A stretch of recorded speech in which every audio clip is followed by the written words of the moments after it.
आज हम sociology of development या विकास के समाजशास्त्र के एक बहुत ही इंटरेस्टिंग अध्याय की तरफ जाने वाले हैं। ये जो अध्याय है इसका नाम है सोशल एंड ह्यूमन डेवलपमेंट, सामाजिक और मानवीय विकास। अब ये सोशल एंड ह्यूमन डेवलपमेंट की बात जहाँ तक आती है तो हमें इस बात को सोचना पड़ता है कि अब विकास के बारे में तो हमने जान ही लिया है पिछले वाले लेक्चर्स में।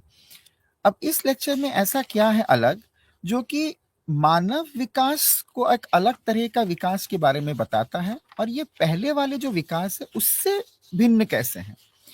तो ये भिन्न कैसे हैं सामाजिक और मानव विकास, ये जानने से पहले हमारे लिए जानना बहुत जरूरी है कि हम ये बात जानने की कोशिश करें कि विकास की बात जहां तक आती थी तो ये बात पाश्चात्य सभ्यता या वेस्टर्न सोसाइटी से हमारे समाजों में लाई गई विकास, और इसका पूरा का पूरा जो मापदंड था वो आर्थिक था। तो ये विकास को जब तक हम आर्थिक मापदंड से देखते हैं, इसकी सोच और इसकी परिकल्पना कि विकास हमेशा पैसा बढ़ना या कुछ इंफ्रास्ट्रक्चर की बात करें या हम बात करें कि कुछ हमारे पास इलेक्ट्रॉनिक गैजेट आ जाए, कुछ वस्तुओं का हम प्रयोग करें, महंगी वस्तुओं का प्रयोग करें, अब यही विकास के पैमाने हैं क्या? अब इसी बात को एक बहुत ही अलग तरीके से देखने का प्रयास कुछ समाजशास्त्रियों ने किया, और सबसे अच्छी बात यह है कि ये प्रयास मोस्टली समाजशास्त्री या सोशियोलॉजिस्ट और एंथ्रोपोलॉजिस्ट ने किया है, ना कि जितना इकोनॉमिस्ट ने किया। दो ये अलग बात है कि समय बढ़ते बढ़ते इकोनॉमिस्ट ने भी इस बात की गंभीरता को समझा कि विकास में मानवीय विकास और सामाजिक विकास को जानने के लिए हमें पाश्चात्य सभ्यता में जो विकास के जो पैमाने हैं उससे हमें बाहर निकल के आना चाहिए, और आर्थिक वृद्धि या आय स्तर को बढ़ाने का एक ही मापदंड रखना विकास के लिए बहुत ही घातक साबित होगा। इस बात को लोगों ने समय रहते रहते समझ लिया, और इस बात को क्योंकि समाजशास्त्रियों ने इस बात को पहली बार उल्लेख किया, इस बात को समझने के लिए हमें ये जानना बहुत जरूरी है कि मानवीय विकास को समझने के लिए बहुत सारे अलग अलग थियोरिस्ट या अलग अलग स्कॉलर्स ने इस कॉन्सेप्ट को समझाने की कोशिश की, और ये पॉलिसी डायमेंशन में बहुत बहुत इंटरेस्टिंग तरीके से आगे आया। लेकिन जब तक हम वहां पहुंचे, सफर थोड़ा लंबा है, 1 घंटे का सफर है आपका मेरे साथ, थोड़ा धैर्य रखिएगा और इस बात को समझने की कोशिश कीजिए कि मैं इस कॉन्सेप्ट को जो मुझे आज दिया गया है, सामाजिक एवं मानवीय विकास, सोशल एंड ह्यूमन डेवलपमेंट, इसको समझाने से पहले आपको मैं करीब 2-3 स्टेज से लेके जाऊंगा। पहली बार हम क्या समझेंगे, हम ये समझने की कोशिश करेंगे कि भैया जब तक हम सामाजिक विकास की बात करते हैं तो इससे पहले जो विकास था इसको क्यों इस तरह से एक लीनियर मॉडल, या जिसको हम बोलते हैं एक लीनियर मॉडल के तरीके से क्यों देखा गया, और कि पहले एक स्टेप होगा, उसके बाद दूसरा स्टेप, फिर एक तीसरा स्टेप, या जिसको बोलते हैं रैखिक चरण सिद्धांत, लीनियर स्टेज थ्योरी, डेवलपमेंट को एक लीनियर स्टेज थ्योरी की तरह देखा गया। तो ये मेरा पहला चरण है इस लेक्चर का, जहां मैं आपको विकास को देखने के पैमानों पे अभी एक छोटा सा डिस्कशन करेंगे, उसके बाद हम आगे बढ़ेंगे। तो ऐसा है कि विकास को देखने के जो पैमाने थे वो बहुत लीनियर स्टेज में थे, कि थिंकर्स इसमें थे सब।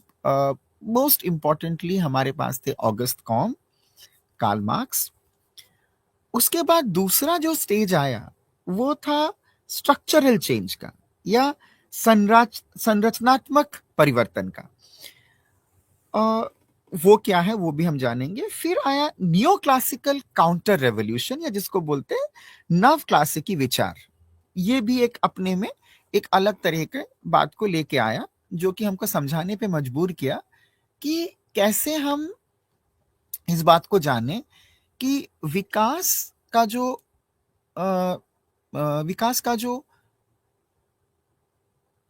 दर है और उसके जो पैमाने हैं वो कैसे एक एक समय में बढ़ता गया। तो ऑगस्ट कॉम जो पहले सोशियोलॉजिस्ट थे, इन लोगों ने उन जैसे समाजशास्त्रियों ने पहले इस बात को समझाने की कोशिश की। विकास को उन्होंने एक तरीके से इवोल्यूशन या प्रोग्रेस, जिसको बोलते हैं इवोल्यूशन, धीरे धीरे इवॉल्व होना, एक के बाद एक चीज आती गई और उसे हमें समझने की जरूरत पड़ती गई। तो ये जो पैमाने हैं कि क्यों हम ऐसा करेंगे कि एक एक स्तर आएगा उसके बाद दूसरा स्तर चलेगा, इस बात को समझने के लिए हमें ये जानना बहुत जरूरी है कि ये जो पैमाने हैं ये एक तरीके से समझाने की कोशिश करती है कि मानव की जो मनोवृत्ति है उसमें धीरे धीरे एक स्टेज से दूसरे स्टेज में चेंज आता है, और इसी को वो कहते हैं लॉ ऑफ 3 स्टेजेस या विकास के चरण। तो पहला चरण था धार्मिक चरण, या जिसको वो बोलते हैं थियोलॉजिकल स्टेज, धार्मिक चरण। फिर होता है तात्विक या अमूर्त चरण या मेटाफिजिकल स्टेज। तीसरा है वैज्ञानिक या प्रत्यक्षवादी चरण या पॉजिटिव या साइंटिफिक चेंज। अब ऐसा है कि ये तीनों चरण में इंसान के सोचने के जो तरीके हैं उसमें एक बदलाव आता है, और इस विकास को वो सामाजिक विकास से जोड़ते हैं। तो उनका कहना है कि विकास जब हो रहा है तो इंसानों में इसलिए विकास हो रहा है कि वहां, और जैसे जैसे इंसानों की सोच में विकास होता है उसी तरीके से हमारे समाज का विकास के जो पैमाने हैं वो भी बदलते रहते हैं। तो पहले स्टेज या धार्मिक चरण में ऐसा होता है कि लोगों की जो सोच है वो मनुष्य को मानना था कि दुनिया की हर घटना के पीछे अलौकिक शक्तियों का या ईश्वर का हाथ है। तो वैज्ञानिक समझ के अभाव के कारण ये ऑगस्ट कॉम का सोच है, और ये थोड़ा इंडियन कॉन्टेक्स्ट से डिफरेंट होता है कि जहां पे उनको ऐसे लगता है कि धार्मिक सोच या भगवान के एब्स्ट्रैक्ट फोर्स जिसको देखा नहीं है उनके बारे में सोचना, उनकी शक्तियों के हिसाब से चीजों को समझना थोड़ा सा अनसाइंटिफिक था। लेकिन ये ऑगस्ट कॉम का थियोरी था। तो कहना था कि पहले चरण या धार्मिक चरण थियोलॉजिकल स्टेज में लोगों को लगता था कि एक अद्वितीय शक्ति है, अलौकिक शक्ति है, और वही संसार चलाती है। उसके बाद समय बीता और धीरे धीरे हम आगे मेटाफिजिकल स्टेज में, जिसको बोलते हैं तात्विक या अमूर्त चरण। सो ये वाला जो स्टेज है ये एक तरीके से ट्रांजिशनल है, या संक्रमणकालीन, मतलब या ना वो एकदम थियोलॉजिकल है, नॉन साइंटिफिक है, या वो पॉजिटिव जो आने वाला है, उस बीच का चरण है ट्रांजिशनल चरण जिसको बोलेंगे। तो ये ट्रांजिशन जो होता है ये धार्मिक और वैज्ञानिक सोच के बीच का पुल है। तो यहाँ वो ये देखने की कोशिश करते हैं कि यहाँ लॉजिक का उदय तो हो जाता है, लोग थोड़ा थोड़ा लॉजिक देने की कोशिश करते हैं, वो देखने की कोशिश करते हैं कि सूर्योदय कैसे हो रहा है, दिन कैसे आ रहा है, रात कैसे हो रहा है, तो थोड़ी थोड़ी तो उनमें लॉजिक आना शुरू होता है, लेकिन वो कंप्लीटली साइंटिफिक नहीं होता है।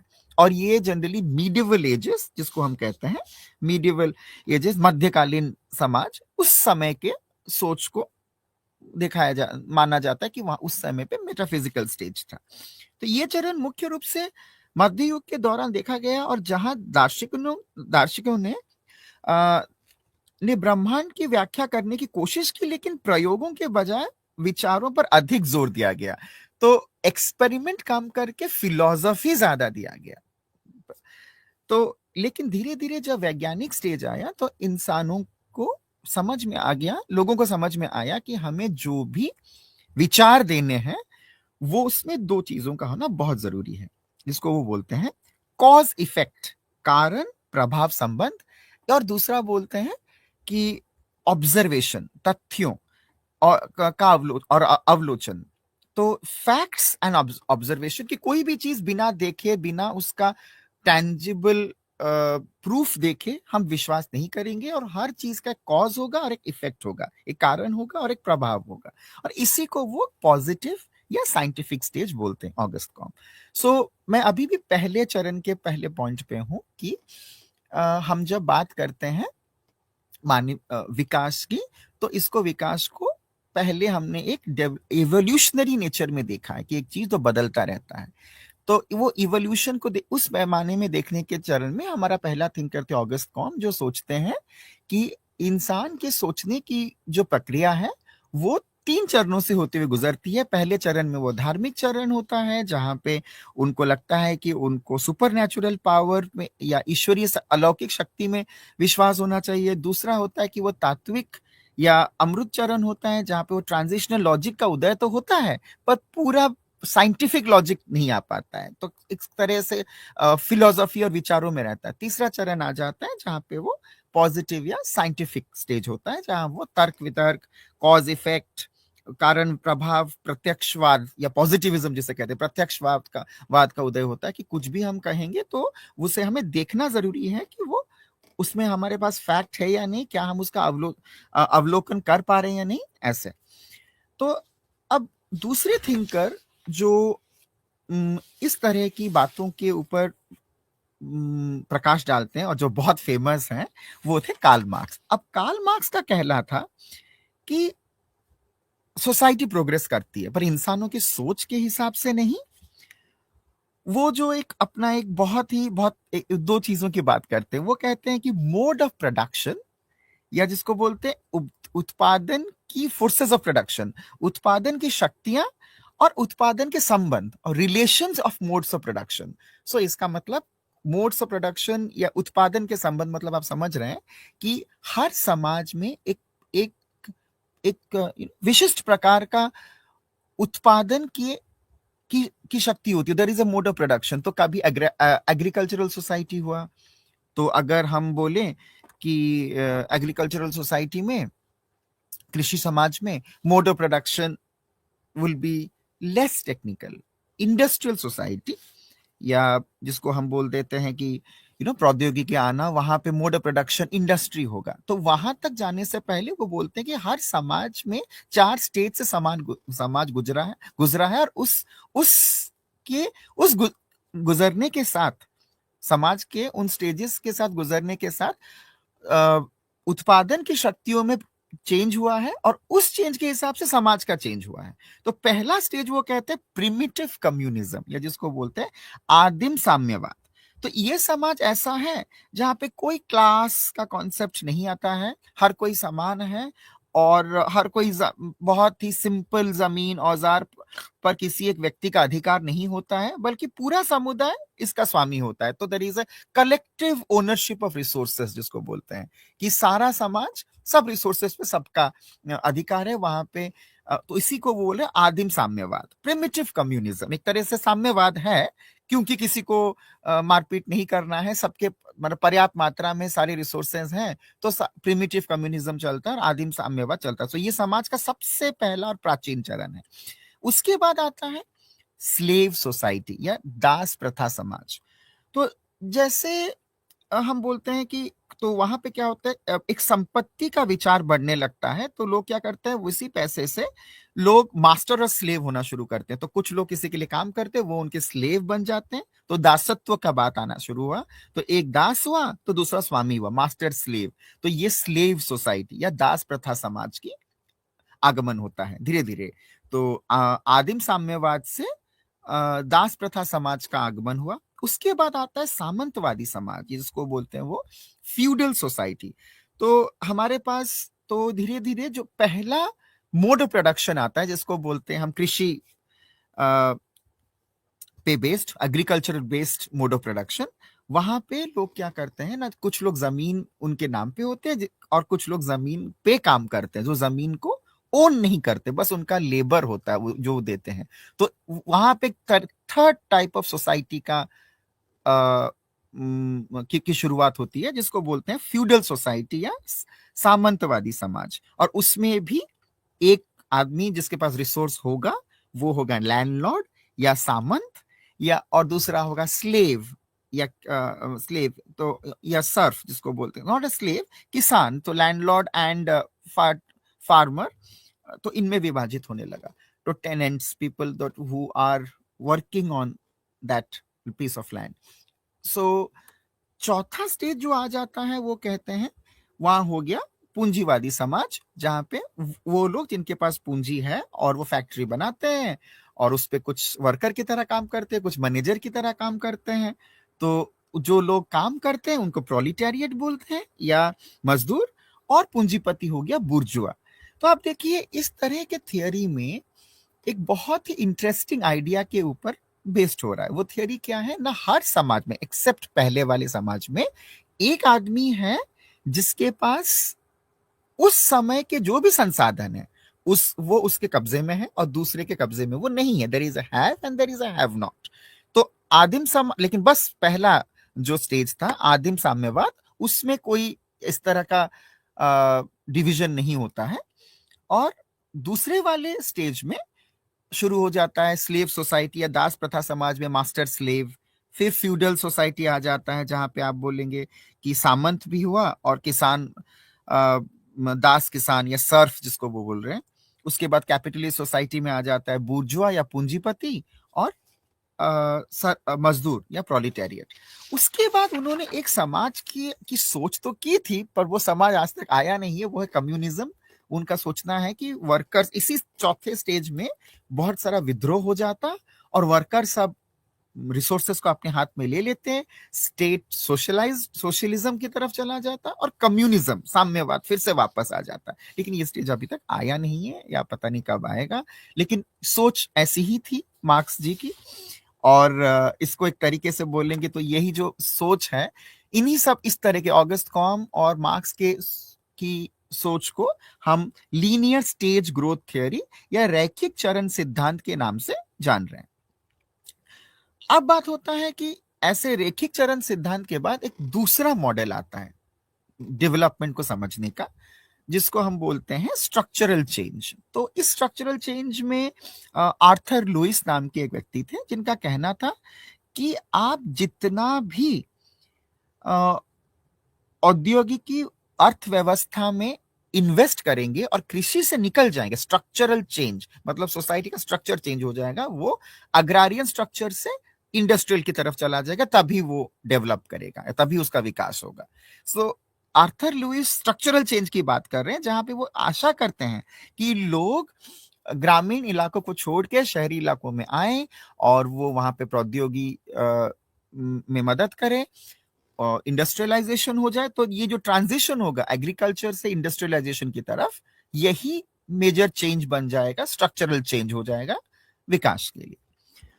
अब ऐसी सोच के साथ तीसरा एक पॉइंट आता है जिसको हम बोलते हैं न्यो क्लासिकल काउंटर रेवोल्यूशन इंग्लिश में, और इसको हिंदी में हम बोलेंगे नव क्लासिकी विचार। तो ये न्यो क्लासिकल जो है, ये तरीके से इसका कहना है, इनका मानना है कि नहीं, बात ऐसा है कि डेवलपमेंट तभी होगा या विकास तभी होगा जब हम ये जानने की मानना शुरू करें कि डेवलपमेंट इसलिए नहीं हो रहा है क्योंकि स्टेट या स्टेट के थ्रू, सरकार या सरकार के थ्रू चलाए गए जो सारे प्रयास हैं, इन सब में भ्रष्टाचार और खराब संसाधन का आवंटन हुआ है। तो बैड एलोकेशन ऑफ रिसोर्सेस, खराब संसाधन का आवंटन और भ्रष्टाचार, करप्शन। अब करप्शन होता है और रिसोर्स को सही जगह, जिसको 10 मिलना चाहिए उसको 2 मिल रहा है, जिसको 2 मिलना चाहिए उसको 10 मिल रहा है। तो इस तरह का इनइक्वालिटी जिम्मेदार है, जिस वजह से सरकार जिम्मेदार है, जिस वजह से विकास नहीं हो पा रहा है। और इसलिए हमें जरूरत है कि लासे फेयर या ओपन मार्केट। तो मार्केट खुलेगा तो कोई भी ट्रेड कर सकता है, जो जिस दाम का पैसा दे सकता है वो उतना पैसा मिलेगा, जिस हुनर के हिसाब से उसे पैसा मिलना शुरू हो जाएगा। तो ये माना जाता है मुक्त बाजार या ओपन मार्केट की वकालत करता है ये जो सिद्धांत है नव क्लासिकी विचार।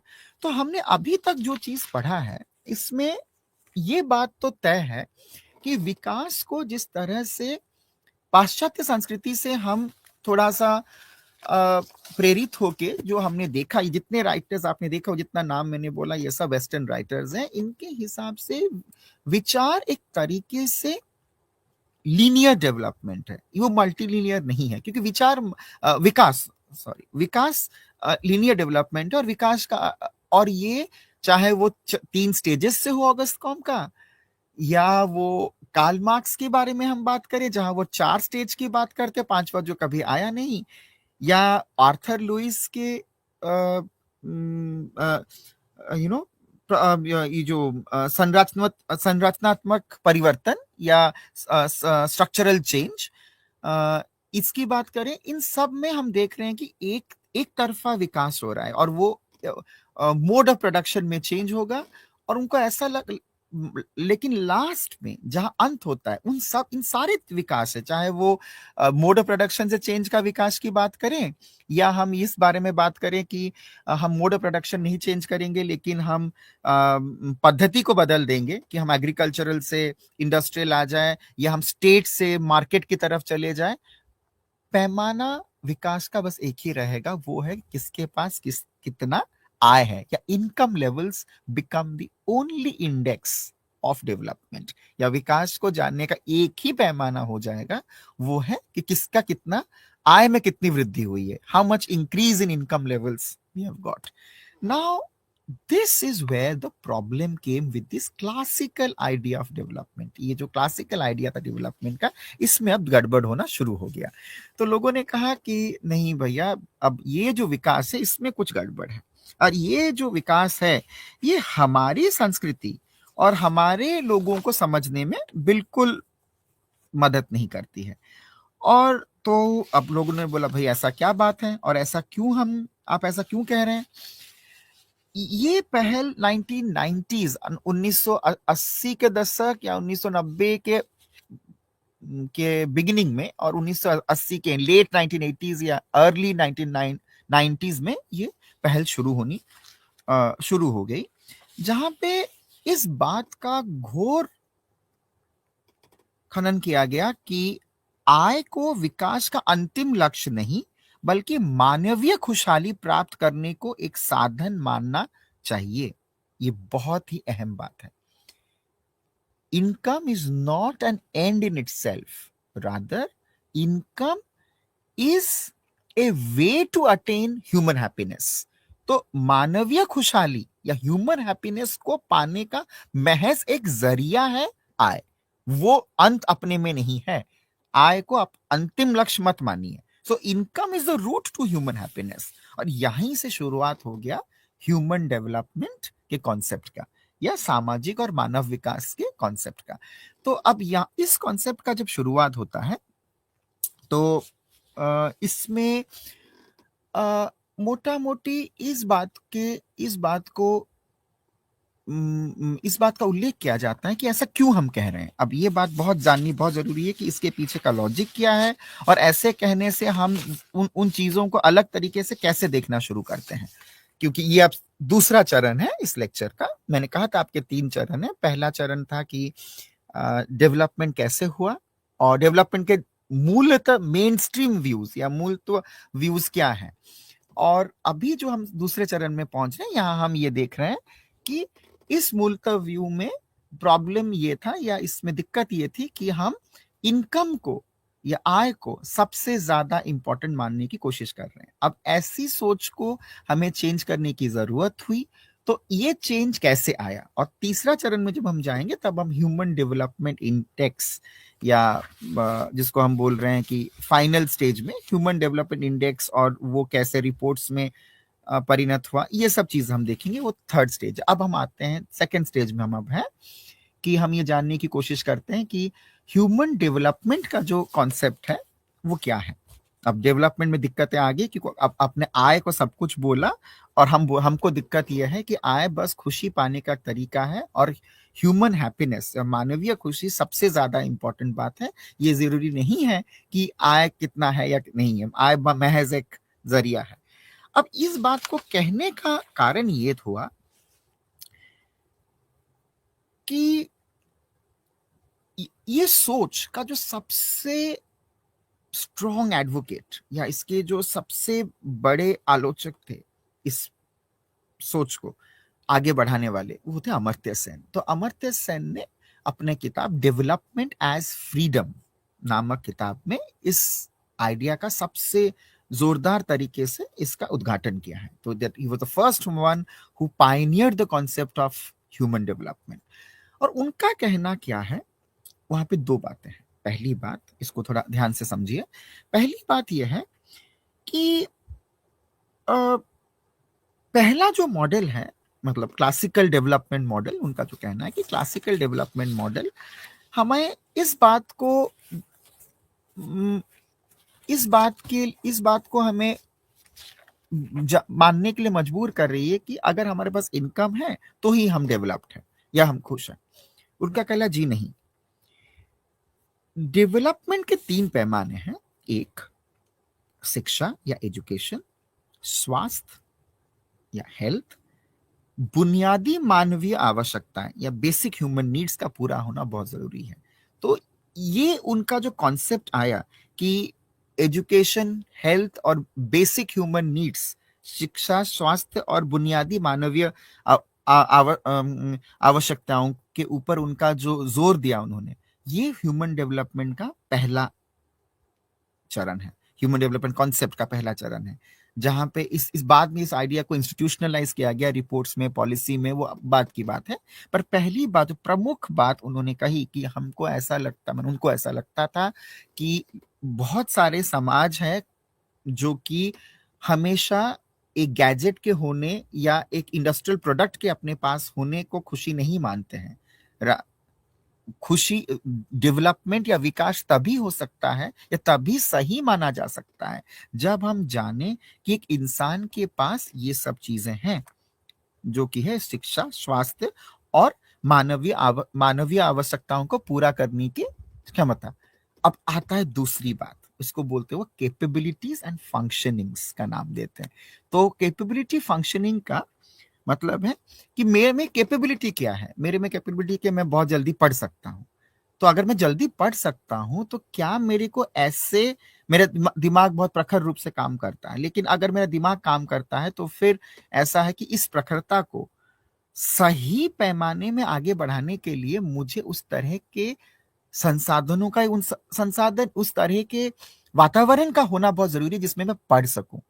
और जब मैं पढ़ पाऊंगा तो मैं अपने दिमाग की और मेरी क्षमता को मैं काम में लगा पाऊंगा, जिसमें मैं आय अर्जन कर सकूं, या उससे मैं किसी को और पढ़ा सकूं, या उससे मैं किताब लिख सकूं। अब तो capability is the set of talent that you have, कितना टैलेंट आपके पास है। फंक्शनिंग है, फंक्शनिंग दूसरा शब्द जो वो कहते हैं वो है जिससे कि उस कैपेबिलिटी को आप और चार चांद लगा सके, उसको आप दिखा सके कि रियल में कैपेबिलिटी क्या है। तो ये रहा कैपेबिलिटी और फंक्शनिंग की बात। तो इनका जो थियरी है अमर्त्य सेन का ह्यूमन डेवलपमेंट का, उसमें वो इसी बात की तरफ जोर दे रहे हैं कि विकास का मतलब ये नहीं है कि आप लोगों की आय बढ़ा दीजिए। विकास का मतलब यह है कि आप कुछ ऐसा कीजिए, कुछ ऐसा माहौल बनाइए और इस इंसान को जीने का ऐसा माहौल दीजिए जिसमें वो अपने कैपेबिलिटीज को फंक्शनिंग्स में बदल पाए। ये अपनी क्षमताओं का पूरा fullest achievement of human potential. अगर ये fullest achievement of human potential हो पाया, अगर तभी जाके उसको वो विकास मान रहे कि इसको विकास बोलते हैं, इसको ह्यूमन डेवलपमेंट बोल रहे हैं। अब इनको ऐसा कहने का कारण यह है कि वो ये चाह रहे हैं कि हमें ये समझना चाहिए कि भारत जैसे देशों में प्रो कैपिटल या प्रो मैन्युफैक्चरिंग, या उसको बोलते हैं पूंजी समर्थक या विनिर्माण समर्थक, प्रो कैपिटल या प्रो मैन्युफैक्चरिंग मॉडल से निकलने की बहुत जरूरी है। क्योंकि ये मॉडल हमारे यहाँ काम भी नहीं करता है, क्योंकि हमें हमेशा मैन्युफैक्चरिंग की जरूरत ही नहीं पड़ती। इतना मैन्युफैक्चर क्या करेंगे, हमें इंडस्ट्रियल प्रोडक्ट्स की जरूरत नहीं। बहुत सारे समाज है, बहुत सारे लोग हैं जिनको कम इंडस्ट्रियल प्रोडक्ट से भी उनका काम हो जाता है। तो आप क्यों बेकार में उनके दिमाग में इस बात को बिठाना चाहते हैं कि बस अगर आपके पास मैन्युफैक्चर्ड प्रोडक्ट्स हैं तो ही आप खुश हैं। और यहीं पे वो बात सामने आती है जो कि बाद वाले समय में लोगों ने इस बात पे एम्फेसाइज किया कि ये जो विकास है, जिस विकास को वेस्ट या पाश्चात्य सभ्यता से जिस विकास से के बारे में हम सीखने की कोशिश कर रहे हैं, ये एक तरीके से हमें इंडस्ट्रियलाइजेशन की तरफ ले डूबेगा और इससे पर्यावरण में खतरा है, ये सामाजिक असमानताओं के समानता के ऊपर भी खतरा आ जाता है, और सांस्कृतिक पहचानों को तो पूरा ही नष्ट कर देता है। ये बहुत ही गूढ़ रहस्य है। मैं इसको रिपीट कर रहा हूं और इसको समझाने की कोशिश कर रहा हूं। क्योंकि जैसे ही आप औद्योगिकरण बेस्ड विकास या इंडस्ट्रियलाइजेशन बेस्ड डेवलपमेंट पे औद्योगिक से निर्धारित विकास की तरफ आप जाने की कोशिश करते हैं, तो आप दो तीन चीजें करते हैं। पहला तो है कि आप रिसोर्सेस को बहुत, क्योंकि आपको प्रॉफिट करना है तो आप ज्यादा उत्पादन करेंगे तो आप नेचुरल रिसोर्सेस को बहुत ही बेरहमी से उसका प्रयोग करेंगे, तो वो एनवायरमेंटल इशू तो बनेगा ही बनेगा, तो पर्यावरण के लिए तो प्रॉब्लम है ही है। उसके बाद क्योंकि जिसके पास पैसा होगा और जो पूंजीपति होगा और जो उस पर काम करेगा, उनमें एक ऑलरेडी गैप है, वो गैप बढ़ता चलेगा, तो सामाजिक असमानताएं तो बढ़ होनी ही होनी है। तीसरा, जो कल्चरल पहचान, मतलब अब ऐसा है कि हर किसी का पहचान बस एक ही होगा कि क्या वो पाश्चात्य कपड़े पहना है या नहीं पहना है। अगर उसने नहीं पहना है तो वो विकसित नहीं है। तो ये ऑलरेडी सारे लोग एक फैक्ट्री मॉडल की तरह दिखने, सब लोग सेम टाइप का सूट बूट पहन के सब एक फैक्ट्री से निकले हुए इंसान जैसे दिखेंगे, तो विविधता जो है, सांस्कृतिक विविधता, इसका तो कोई मूल्य ही नहीं रहने वाला है। तो इंडस्ट्रियलाइजेशन एक तरह से हमें एक ऐसे समाज की तरफ ले जाएगा, ऐसे विकसित समाज की तरफ ले जाएगा, जहां पे पूंजी होना या ना होना ही अपने में सब कुछ होगा, और इंसानों में मूल्यता भावनाएं, बेसिक फीलिंग्स जिसकी बात, जिस पे समाज टिकता है, इसका तो ये खत्म ही हो जाएंगे। तो अब ऐसा है कि इस बात को समझाने के लिए, इस बात पे जब स्ट्रेस दे रहे हैं अमर्त्य सेन, तो इसको आगे लेने के लिए इन्होंने क्या किया? तो इसको आगे लेने के लिए पहली बात जो है, इसको फिलोसॉफिकल या कॉन्सेप्चुअल लेवल में अमर्त्य सेन ने डिस्कस किया। मार्था नस्बम नाम की एक बहुत इंपॉर्टेंट फेमिनिस्ट राइटर है, इन्होंने भी इस पे थोड़ा सा डेवलपमेंट किया, जहां पे उन्होंने विमेन एंगल को भी दिखाया कि विमेन एंगल इसलिए इंपॉर्टेंट है कि, और ये हमारे लिए बहुत ज्यादा महत्वपूर्ण है भारतीय समाज के लिए, क्योंकि हमारे यहाँ बहुत सारे काम औरतें करती हैं जो अकाउंटेड नहीं होती है नेशनल इनकम में, बट वो करती बहुत सारा काम है, और उनके बिना पे ही काम चलते हैं। और इसीलिए वो कहने की कोशिश करती है कि जहां हम पार्टिसिपेशन की बात करते हैं, या जहां हम मूलतः इन चीजों पे बात करते हैं कि कौन कितना काम कर सकता है, क्या जो कमाता है बस वही काम करता है, घर की औरतें जो काम करती है उसका कुछ मूल्य नहीं है। उसका मूल्य है, क्योंकि अगर घर की औरतें नहीं रहेंगी, काम नहीं कर पाएंगी, तो दिमाग तो, परिवार ही नहीं चलेगा, तो लोगों के अंदर जो कैपेबिलिटीज है वो पूरा का पूरा फंक्शनिंग से बदल ही नहीं पाएगा। तो एक तरीके से इस मानव विकास को हमें समझने के लिए ये जानना जरूरी है कि ये मानव विकास जिस बारे में अमर्त्य सेन ने हमें बताया, इसके कॉन्सेप्ट को क्यों हमें बहुत गहराई से समझने की जरूरत है, और ये हमें किन नए पहलुओं की तरफ आकर्षित करता है और ये हमारा ध्यान भटकाता है। और वो इसलिए भटकाता है क्योंकि हम ऑलरेडी पाश्चात्य सभ्यता से सीखे हुए विकास के पैमानों से भटक चुके हैं। तो इधर भटका के लाना, एटलीस्ट हमें एक बहुत ही सस्टेनेबल सोसाइटी जिसको बोलते हैं, कि ऐसा सोसाइटी जो हमेशा रह पाए, उसकी तरफ हमें लेके आएगा। और वो क्या है? तो मानव विकास को लेके दो मुख्य बातों का उल्लेख किया जा रहा है। पहला, विकल्पों का विस्तार या एक्सपेंशन ऑफ चॉइसेस, विकल्पों का विस्तार या एक्सपेंशन ऑफ चॉइसेस। सो मानव विकास का अर्थ लोगों के विकल्पों को व्यापक बनाने की प्रक्रिया है, ताकि वे एक लंबा, स्वस्थ और सम्मानजनक जीवन जी सके। ये बहुत ही महत्वपूर्ण सेंटेंस है, इस पे ध्यान दीजिए। मानव विकास का अर्थ लोगों के विकल्पों को व्यापक बनाने की प्रक्रिया है, ताकि वे एक लंबा, स्वस्थ और सम्मानजनक जीवन जी सके। तो एक्सपेंशन ऑफ अपॉर्चुनिटीज, कि वो क्या करना चाहता है इंसान, उसके पास अपॉर्चुनिटीज ज्यादा हो पाए, अगर उसके पास चॉइसेस ज्यादा है तब जाके उसको विकसित माना जाएगा। और दूसरा जिस चीज की वो खनन करता है वो है इस बात का वो एकदम से हनन कर रहा है कि साधन के रूप में आय को मानना बहुत ही दुविधाजनक है। ये इस दुविधा से वो हमें निकलना चाह रहे हैं कि नहीं, आय हो तभी ही हम एक्सपेंशन हो सकता है, हमारे चॉइसेस का या विकल्पों का विस्तार हो सकता है। ये गलत है। विकल्पों का विस्तार होने के लिए कोई जरूरी नहीं है कि हमारे पास आय की वृद्धि हो। हमारे पास वैसी गतिविधियां हो, वैसी सोच हो, वैसा आइडियोलॉजी हो, वैसा पारस्परिक वातावरण हो जिसमें इस बात को अहमियत दिया जाए कि हम किस चीज को विकसित मान रहे हैं। अच्छा, अगर हम मान रहे हैं कि एक कंट्री है जिसका जीडीपी बहुत हाई है, लेकिन उसका basic quality of health care, education ही खराब है, तो ऐसी उन्नति का क्या फायदा। अमेरिका में ही देखिए, आप बहुत सारा कमाएंगे, लेकिन अगर आपका एक हेयरलाइन फ्रैक्चर हो जाता है तो आपको $1800 देना पड़ता है, और उसके लिए स्टेट आपको देता भी नहीं है। तो इतना कमाने का फायदा ही क्या है।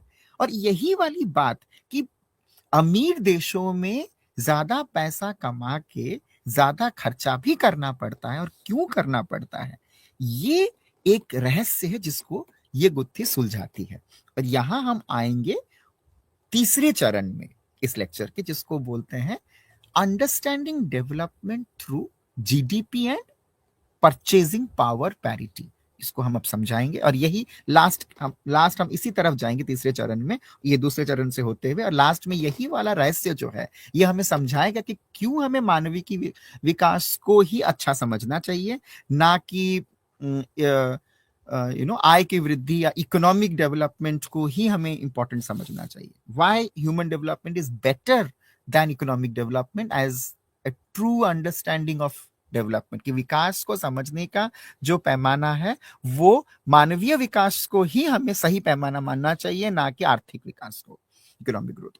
तो खैर, वहां तक पहुंचने से पहले पीपीपी और जीडीपी का डिफरेंस और क्वालिटी ऑफ लाइफ, इन चीजों का समझने से पहले मैं आपका ध्यान अभी इस चीज पे रखना चाह रहा हूं कि जब इन्होंने अमर्त्य सेन ने अपने ह्यूमन डेवलपमेंट कॉन्सेप्ट को समझाने के लिए capabilities, functionings, expansion of choices, ये सब बातों के बारे में बात किया, तो उसके बाद यूएनडीपी या यूनाइटेड नेशंस डेवलपमेंट प्रोग्राम, जो कि वो बॉडी है जो हर साल एक ह्यूमन डेवलपमेंट रिपोर्ट बनाती है, वो 1990 में पहली बार महबूबुल हक के नेतृत्व में पहला मानव विकास रिपोर्ट या ह्यूमन डेवलपमेंट रिपोर्ट 1990 में बनाया। और ये वो रिपोर्ट है जिसका हेडिंग था concepts and measurement of human development. तो ये वाला जो रिपोर्ट है, ये इस चीज का उल्लेख करता है कि हम कैसे इस ह्यूमन डेवलपमेंट को मेजर करेंगे। तो मेजर करने के वो हमें 3 पैमाने बताते हैं, जो ऑलरेडी जिसका उल्लेख एक तरीके से अमर्त्य सेन ने अपने काम में बता दिया था, पर इसको और थोड़ा टेक्निकल बनाया गया ताकि इंडेक्स बने, और हर कंट्री का उसी मापदंड, उसी पैमाने को मापदंड बना के हम एक इंडेक्स निकाल पाए। हर कंट्री का एचडीआई इंडेक्स बनेगा। तो ऐसा है कि 3 मापदंड है।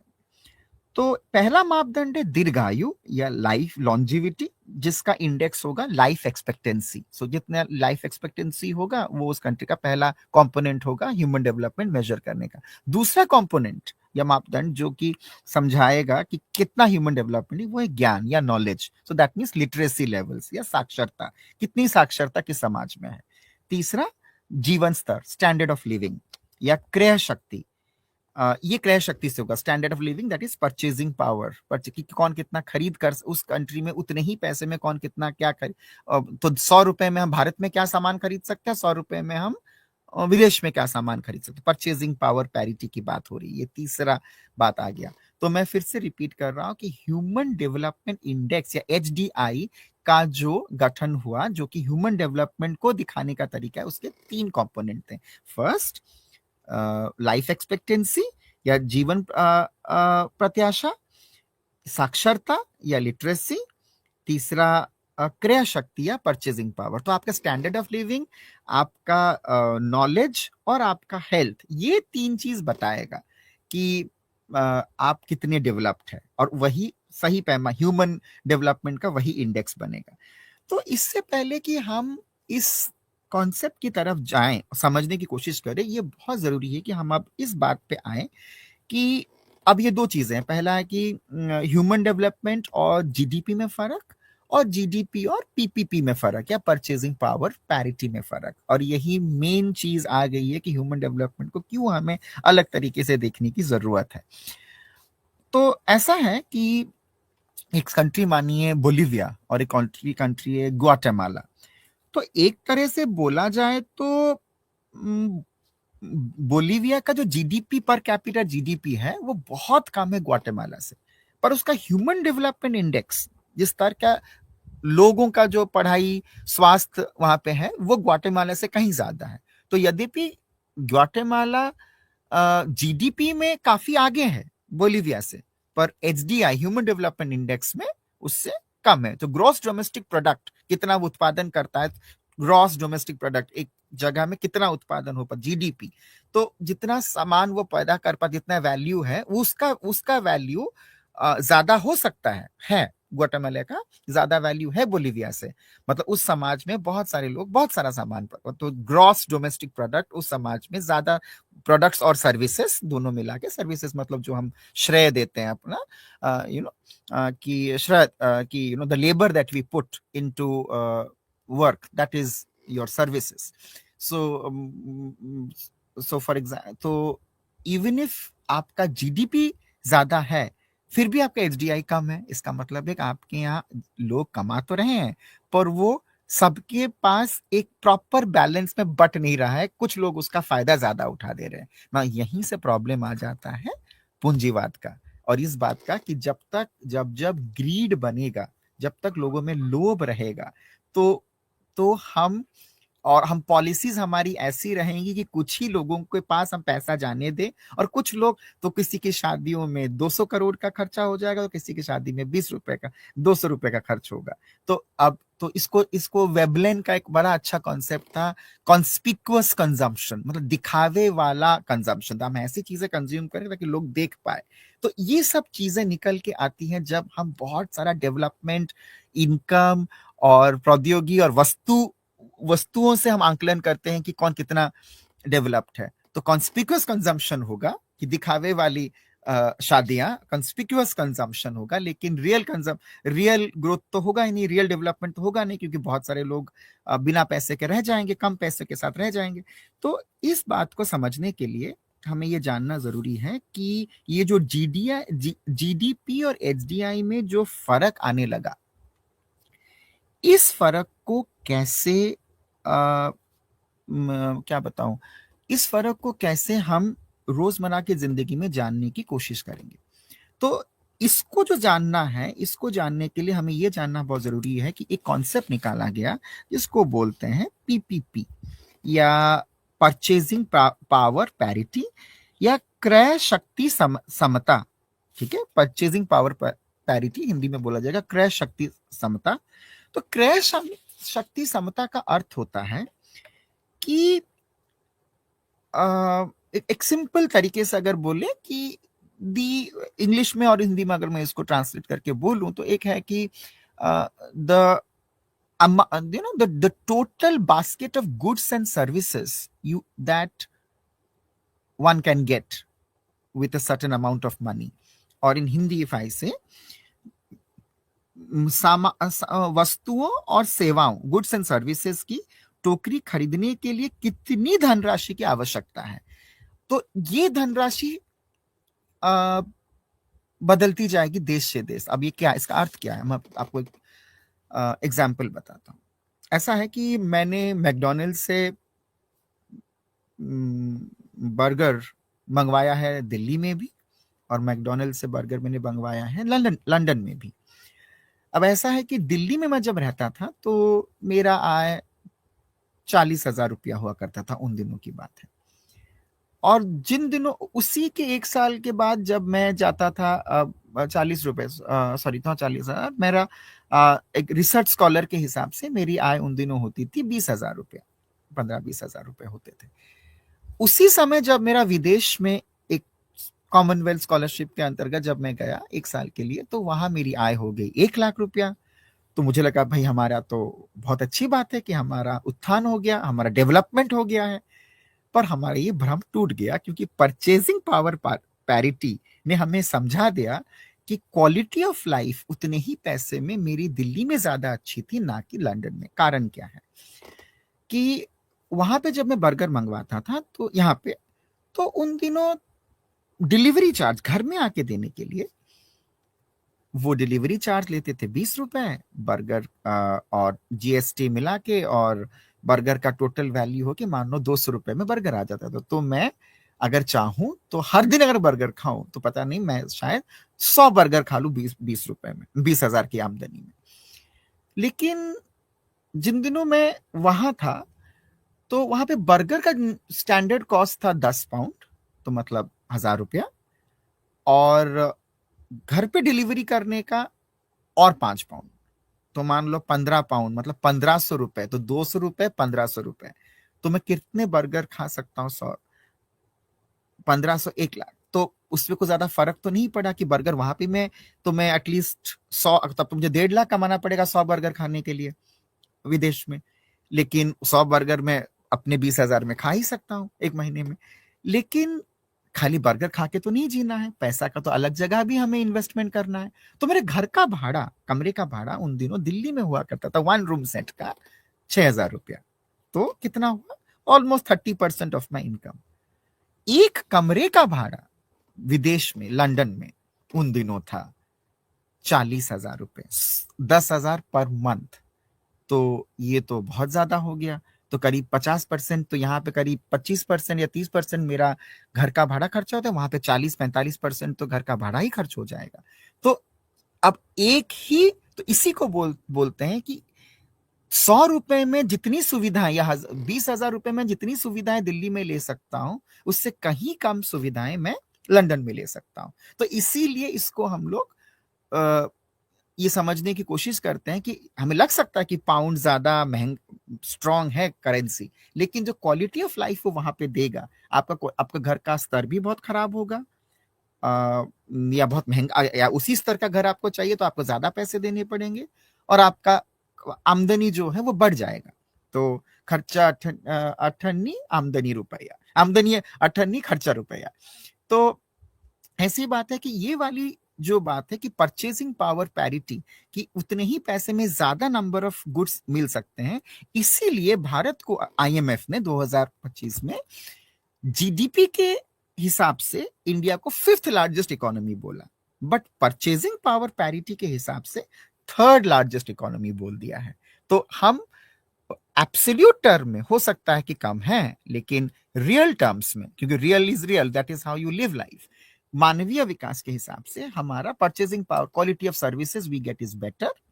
सो अगर आपको विदेश जाने का बहुत मन है तो कभी कभी जाइए, पर भारत अभी भी बहुत अच्छा है हर पैमाने में। आप सबकी खुशी देख सकते हैं, ना कि अपना निजी स्वार्थ देख सकते हैं। अपने माँ बाप, अपने परिवार, सबकी खुशी देख सकते हैं, क्योंकि वो आपको इंश्योर करेगा कि आप एक क्वालिटी ऑफ लाइफ लाते हैं जो कि एजुकेशन, हेल्थ और लॉन्जिविटी को देखेगा, और आपका अगला जो पीढ़ी होगा वो भी अच्छे मूल्यों के साथ चलेगा, क्योंकि उसको केयरिंग और शेयरिंग में काम हो जाता है। क्योंकि हमारे यहाँ लोग ज्यादा है, लेबर कॉस्ट बहुत कम आता है, और क्योंकि लेबर कॉस्ट कम आता है, सारी वस्तुएं कम होने लगती हैं। तो एक तरह से बोला जाए कि, और हम क्योंकि हमारे पास ज्यादा संसाधन काम में लोग ज्यादा है, हम एक दूसरे के साथ एडजस्ट करना, टॉलरेंट होना सीख जाते हैं। हमें एक सहनशीलता आ जाती है। तो इस सहनशीलता के लिए और इस तरह की टॉलरेंट सोसाइटी के लिए बहुत अनिवार्य है कि हम ये बात जाने कि ह्यूमन डेवलपमेंट, जो कि इकोनॉमिक डेवलपमेंट या मानवीय विकास, आर्थिक विकास से बहुत ही अलग है, क्योंकि वो हमारे अंदर एक तीन चीजों की प्रेरणा देता है हमें। पहला, हमें जिसको बोलते हैं सामाजिक समानता, सोशल इक्वालिटी, सांस्कृतिक पहचान या कल्चरल आइडेंटिटी, और पर्यावरण संरक्षण या एनवायरमेंटल कंजर्वेशन का हमें ज्ञान देता है। और ये हमें मजबूर करता है कि हम ऐसी चीजों को समझें ताकि हम इस बात को जाने कि human development is something which is sustainable. Economic development as a model is not sustainable. आप तब तक खुश रह सकते हैं जब आपके आसपास वाले भी खुश हैं, वरना आपकी खुशी कुछ दिन के बाद खत्म ही हो जाएगी। तो इस तरह का, और इसी इसी कारण, क्योंकि ह्यूमन डेवलपमेंट एक बहुत ही विरल और एक बहुत ही इंटरेस्टिंग कॉन्सेप्ट होके निकल के आया, कुछ दिनों बाद अराउंड लेट 1990s 1995 में ऑर्थो एस्कोबार, एक लैटिन अमेरिकन ये सोशल साइंटिस्ट हैं, जिन्होंने एक बहुत ही अच्छा कॉन्सेप्ट दिया जिसको बोलते हैं पोस्ट डेवलपमेंट, बाद विकास। ये बहुत ही इंटरेस्टिंग आइडिया है। क्या है ये बाद विकास? और इसी से हम इस लेक्चर को एंड करेंगे कि when we understand कि there is a transition, जब एक ट्रांजिशन होता है इकोनॉमिक डेवलपमेंट से ह्यूमन डेवलपमेंट होते हुए, हम एक ऐसे समय में भी आ सकते हैं जब हम पोस्ट डेवलपमेंट की संकल्पना भी कर सकते हैं। क्या है इस पोस्ट डेवलपमेंट की संकल्पना? वो पोस्ट डेवलपमेंट ऐसा होता है कि एक ऑल्टरनेटिव मॉडल हम सोचते हैं कि अच्छा, ऐसा क्यों कि जो हमारे गांव के लोग हैं, जो कि छोटे छोटे त्योहारों में छोटी छोटी खुशियों से भी खुश रह जाते हैं, क्यों उनके यहाँ गांव में जो एग्रीकल्चरल प्रोडक्ट होता है उसके बने हुए नेचुरल पकवान, प्रोसेस्ड फूड ना खा के भी वो खुश रहते हैं, उनका क्वालिटी ऑफ लाइफ बेटर होता है, उनको एसी की उतनी ज्यादा जरूरत नहीं होती। हमारे पास एसी भी होता है, दवाई भी हम उनसे ज्यादा ही खा लेते हैं। और जो ट्राइबल लोग हैं, उनके पास उनका अपनी पद्धति है, they have their own medicine systems, they have their own healing systems, food, forest उनके लिए हर मर्ज की दवा है, उनको खाना भी देता है। और ऐसा नहीं कि उनको पढ़ने का कोई मन नहीं है, ये सोचना कि वो लोग पाश्चात्य संस्कृति को नहीं लेना चाहते हैं, ऐसी बात नहीं है। उनके यहाँ भी डेवलपमेंट होता है, वो भी पढ़ते हैं, लेकिन वो एक अलग पोस्ट डेवलपमेंट का मतलब है बियॉन्ड डेवलपमेंट, और यहाँ डेवलपमेंट का अर्थ है पाश्चात्य डेवलपमेंट। सो इट इज, हम डेवलपमेंट को ही छोड़ दिए, पोस्ट, बाद विकास को छोड़ दो, विकास से आगे चले जाओ कि खुशी, हैप्पीनेस, इसको मापदंड बनाओ। कल्चर, मल्टीकल्चरलिज्म जिसको हम बोलते हैं, बहुसंस्कृतियों का होना, ओके, मल्टीकल्चरलिज्म, इसको हम मापदंड बनाए कि ये पैमाना है विकास का। तो ये वाली जो बातें हैं कि हमें ये समझाती है कि जी नहीं, विकास जो है वो मूलत्व आपके वेस्टर्न आइडिया या पाश्चात्य संस्कृति से आई होगी, लेकिन धीरे धीरे हमें नॉन पाश्चात्य संस्कृतियां या the other eastern countries, India, south Asia, in Africa, इनके पैमाने से, इनके नजरिए से अगर हम देखें तो ये जो पैमाना है विकास का, ये बहुत ही गलत साबित होता है कि ये काफी नहीं है। क्योंकि ये काफी इसलिए नहीं है क्योंकि ये लॉन्जिविटी, क्योंकि ये आय वृद्धि और बस धनराशि, कैपिटलिस्ट एक्यूमुलेशन जिसको बोलते हैं, धनराशि बस बटोरना शुरू कर दो, वही विकास होता है। ये बहुत ही गलत सोच है, और इस सोच को ह्यूमन डेवलपमेंट नकारता है और बोलता है कि सामाजिक और मानवीय विकास, इसको अगर हम प्राथमिकता देना चाहते हैं तो हमें यह जरूरी है कि हम उन 3 मापदंडों के ऊपर जाएं जिसको बोलते हैं हेल्थ, लिटरेसी और स्टैंडर्ड ऑफ लिविंग। तो एजुकेशन होना चाहिए, नॉलेज होना चाहिए, और खरीद पाने की शक्ति होनी चाहिए। क्यों? क्योंकि तभी जाके आपके पास वो कैपेसिटी आएगा कि आप अपने कैपेबिलिटीज को फंक्शनिंग्स में बदल पाए, कि आप में क्या आपके अंदर जो हुनर है, उस हुनर को अलग अलग जगह आप कैसे जाके दिखा सकते हैं। तो ये रहा इस लेक्चर का मूल अंक, पहला, दूसरा, तीसरा में। अब लास्ट के 5 मिनट में मैं इसको बस आपको एक रिकैप दूंगा, जिससे आप आपको इजी हो। यूनिट 10 जो बेस्ड है इग्नू के, जिस बुकलेट पे मैं ये लेक्चर को बेस किया हूँ, आपको इसको फॉलो करने में थोड़ा और इजी हो जाएगा। तो ऐसा है कि ये जो पाठ्यक्रम, लेक्चर हमने लिया, इस पाठ्यक्रम में 3 चीजें थी।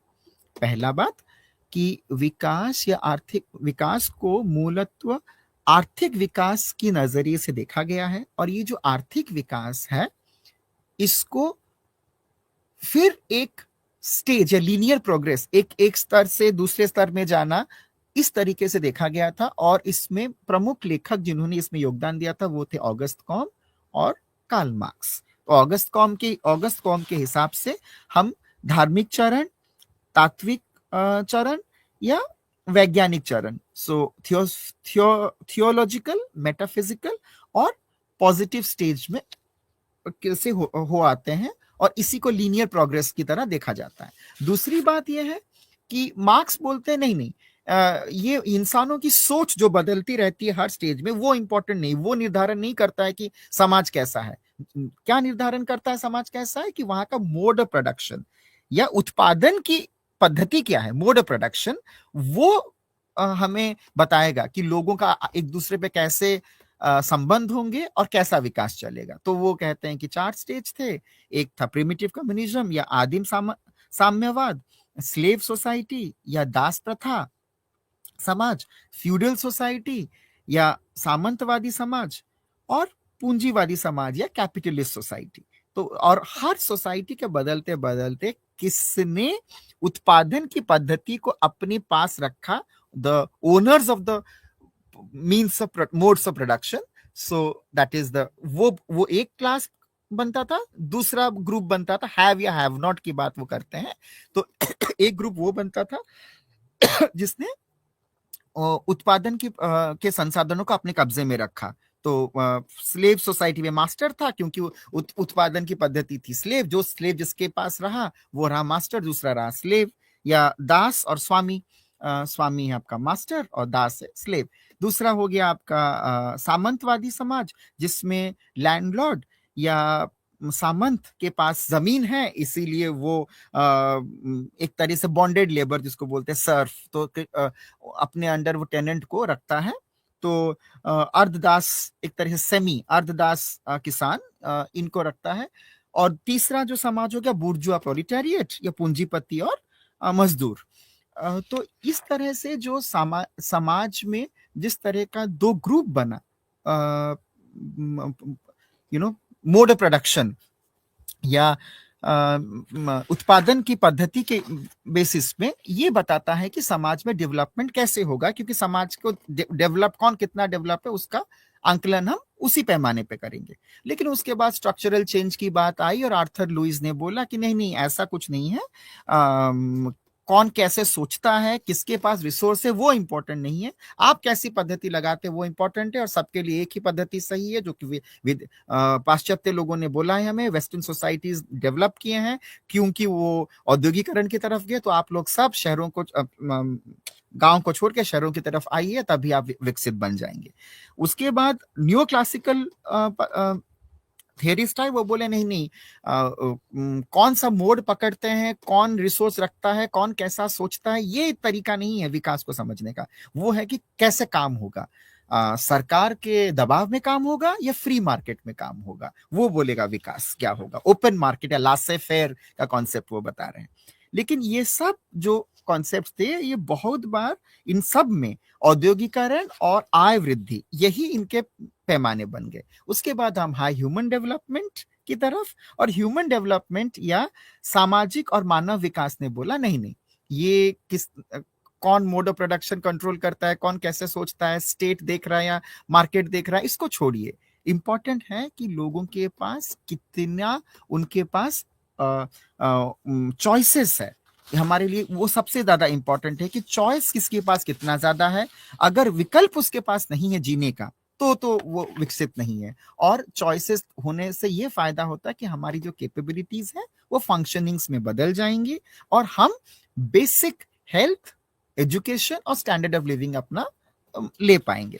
और इसी तरीके से और इसी बात को आगे लेते हुए ह्यूमन डेवलपमेंट रिपोर्ट्स, जो कि 1990 से शुरू हुआ, वो आगे आता गया। और जान लीजिए 2004 का वो रिपोर्ट था, जो कि सबसे इंटरेस्टिंग रिपोर्ट था, जो इस बात को दुनिया को समझाने में क्या बोलते हैं, दुनिया को समझाने में वो बहुत ही सक्सेसफुल हुआ कि cultural liberty in today's diverse world, ये उसका टाइटल था 2004 का। और वही हमको दिखा रहा है कि कल्चरल लिबर्टी, कि जितना सांस्कृतिक स्वतंत्रता हमारे पास है, तभी हम डेवलप बन जाएंगे। और ये बातें आज की डेट में, जब सस्टेनेबल डेवलपमेंट गोल्स एसडीजी की बातें हो रही हैं, आपने देखिए पहले वो एमडीजी की बात करते थे, फिर अब एसडीजी की बात कर रहे हैं। ये सारे सस्टेनेबल डेवलपमेंट गोल्स में क्या है, वो ये कहता है संसार में विकास तभी हो सकता है जब सरकारें लोगों के साथ मिलजुल के काम करें और उनकी संस्कृति को भी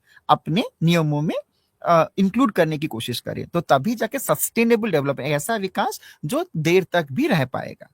तो ये रहा हमारा गूढ़ रहस्य सोशल एंड ह्यूमन डेवलपमेंट का, जो आज की डेट में सबसे ज्यादा इंपॉर्टेंट है, और हमें पैसे को नहीं बल्कि हमारे कैपेसिटीज और लोगों को समझने और लोगों के साथ साथ मिल के जीने की प्रेरणा देता है। Thank you.